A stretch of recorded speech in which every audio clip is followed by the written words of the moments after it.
Welcome back, my friend, to the Derate to Hate podcast. I am Wilk from wilksworld.com, and this is episode 5 of our podcast. And thank you very much for joining me, and thank you to all the new listeners that are joining us for the first time. I hope you can find something beneficial here, because what I'm attempting to do with this podcast is to better the world one attitude at a time. The way I do that is I basically talk about things that I've experienced in my life, mistakes that I've made, wisdom I've gained from making those mistakes, and somehow, some way, I hope that something I say can somehow better things for you. So this is very unscripted, mostly a stream of consciousness on my part.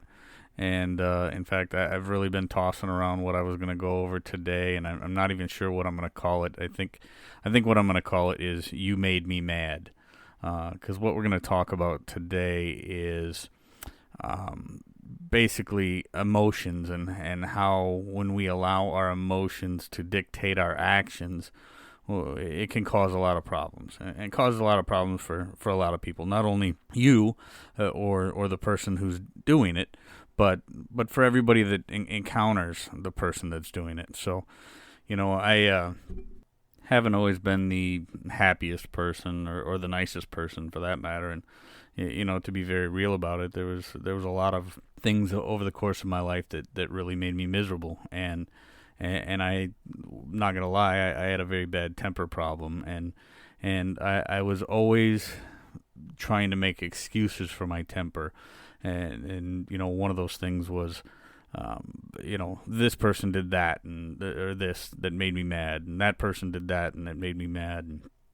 And quite honestly, it took me a lot of soul searching and a lot of time to figure out that, allowing other people's actions or what they did, allowing that to dictate my mood, and therefore allowing my mood to dictate my actions, was a very, very toxic thing for me as a person, and it took a lot of time and a lot of input from a lot of other people for me to ultimately get beyond that and to better myself as a person. And to be frankly honest, one of the things that I pray for every day when I pray is the ability to make good decisions based on logic and common sense instead of feelings and emotions. Because one of the major things that I've learned in my life, probably the most important thing that I've learned in my life, is not to allow my emotions to dictate my actions. And a big part of that is also not to allow something somebody else did to dictate my emotions. So it's very much a two-part deal when you think about it and when you look at it, and it's most a lot easier said than done when you think about it, because I'll go back to a conversation that I had with my dad years ago. My dad's been passed on for a little over 10 years now, but he was certainly the most, or one of the most, if not the most, influential people that I've ever known in my life. And my dad was one of those people that, was hard to figure out for a lot of people. And he certainly, in a lot of ways, had his own ways of doing things and looking at things. But, I was going through a very rough patch, or multiple rough patches in my life, and I would call my dad because I was gone for several years, and I would call my dad and we would have conversations. And in what was probably one of the most influential conversations that him and I ever had, he told me, "You can't control how somebody makes you feel, but you can control what you do with it afterwards." And I kind of got it at that time. I was much younger, much less knowledgeable about different things, and it may not have fully set in what he was saying until later in life when I read the book by the Austrian psychotherapist Viktor Frankl. And in his book, A Man's Search for Meaning, he talks a lot about you cannot control what happens to you, but it is ultimately up to you as to how you're going to react to what's happening to you. So, Viktor Frankl was he was an Austrian Jew that was held in several different concentration camps by the Nazis, and he was tortured and had more hellish things happen to him than you could possibly imagine. And it was ultimately him and the ability that he had to control how he reacted to the things that was happening to him that he talks about gave him the ultimate power over who he was, and the things that he had to endure were no match for his ability to ultimately control his reactions. So if you ever do get an opportunity to read A Man's Search for Meaning, it is a brutal read in the sense that some of the details of the things that he talks about are just absolutely gut-wrenching, and to think that one human being or one group of human beings would do that kind of thing to another human being is just beyond horrific. But the point that he talks about in the logotherapy things that he developed helped and have helped so many people over time. But how does this relate to what I'm talking about? Ultimately, if you begin to understand that there are going to be several things throughout our lives that we have no control over, and many of those things are going to be things that, yes, they do make us mad or they do make us sad. One of the things that we're currently encountering as a world is the COVID-19 crisis, the novel coronavirus crisis that's affected very large parts of the world in very, very negative ways. And with our government's reaction to this, there's been lockdowns. There's been people who have not been able to leave their house in several weeks, and people who are losing their businesses, and the effects of that are horrific for a lot of people. People have lost their jobs, people have lost their life savings, everything that they've worked for, their whole lives are gone.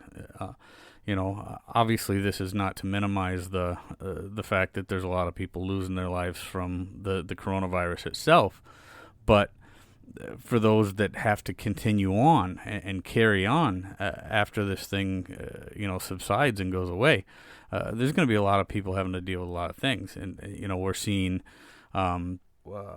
increases in the number of suicides and people having to, battle domestic violence, within their homes because there's people, they're losing it. They can't handle it anymore.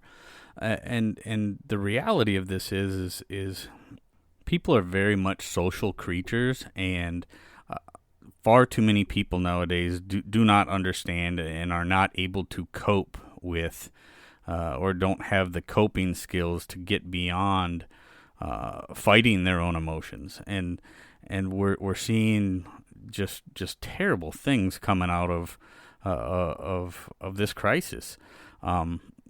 People have got to learn to put their emotions in check, and people have got to learn how to not only compartmentalize the things that make them mad, but once they do get mad, to not allow that anger, not allow that emotion to dictate their actions. Like I said earlier in this, one of the things that I do every day is I pray for the ability, I pray for the strength to not allow my emotions to dictate my actions. Because as a younger man, as a child and as a younger man, I was very much the type of person who allowed my emotions to dictate my actions. And it very much made me a miserable person, and in a lot of ways made me a miserable person to be around. So one of the best things that I've ever been able to conquer in my personal life is that incredibly negative characteristic in who I was as a person. Some people use the serenity prayer. Some people, use meditation and yoga and any number of different things to get beyond it. But it is something that you have to conquer in order to live a better and more fruitful life, and be a better person for other people to be around. I know the life I lead now would not in any way be possible with the way that I was back then, and I know that I know for a fact that there's relationships that I've been in and friendships that I've lost because of the kind of person that I was at certain points in my life, and that the vast majority of that stemmed from my inability to conquer my own emotions, my inability to keep my actions in check when my emotions became overwhelmed. So there's no question that one of the most important lessons that I have learned in life is to never, or I guess I can't say never, but to make sure that my emotions do not dictate my actions. And you can look at any number of people in any number of situations. I don't care whether it's in your direct relationships, your direct life, the lives of your favorite celebrity or whoever.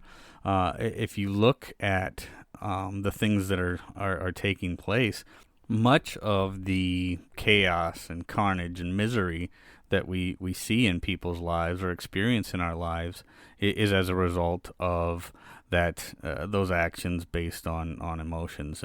And when we think about it, allowing somebody else to have that power over us when we are really the ones that need to take control of our actions and be self-accountable, be accountable, and instead of passing blame onto somebody else for, well, they made me mad, they made me mad, of course I, hit them, or they made me mad, of course I crashed my car into the side of their, new truck, or whatever the case may be, those kind of things, you should not allow yourself to be that powerless over somebody else's somebody else's actions. Okay, their actions made you mad. Okay, now it's my responsibility. Now the ball's in my court. Now it's my responsibility to take that anger and use it either in a constructive way or move on, because I am not powerless over what I can do and what I choose to do as far as my actions. I am powerless over what they do to make me mad, but I'm not powerless beyond that point. At that point, I have to take accountability for everything beyond that. And when we look at what's going on in the world today, I mean, there's many, many, many things out of our control. And I don't care whether it's this crisis or the next one that's made up or the next thing that comes along. And there's always going to be things in life that we are powerless over. But what we are not powerless over is our ability to react to them. So that is probably the most important tip that I can pass along. And over the course of this podcast, you're going to hear me talk about a lot of different things, and this one is going to be one that comes up an awful lot. And not blaming other people for our actions, because like my dad told me so many years ago in that conversation, I can't control how somebody makes me feel. My feelings are very, very real.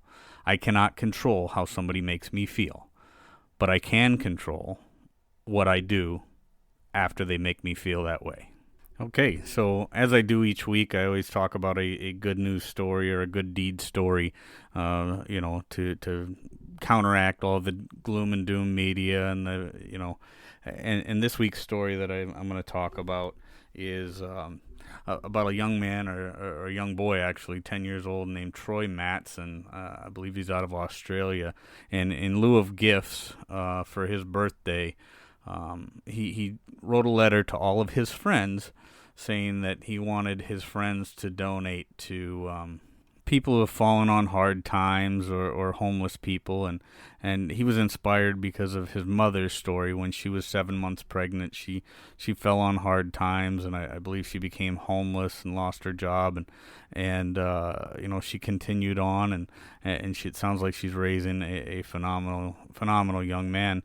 And it's things like this that really restore a person's faith in humanity. And this young man, I know I see on Facebook nowadays a lot of people are doing that thing where they, in lieu of gifts or in honor of my birthday, I'd like you to donate to somebody. But this is a 10-year-old, youngster that has really got some really cool things going for him in the way of a set of morals on him, and I think that is phenomenal. So his mom deserves a lot of credit, for making it through what she's been through and raising such a phenomenal little young man. So that is great. So young Troy Matson off there in Australia, keep it up. You're doing a fantastic job, young man, and I think you've got a great future ahead of you. So with that said, I am going to wrap up episode 5 of the Derate the Hate podcast.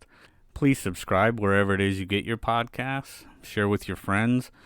Check out our family of websites, starting with wilkesworld.com, and get on a computer and leave us a comment or a review. I'd greatly appreciate it.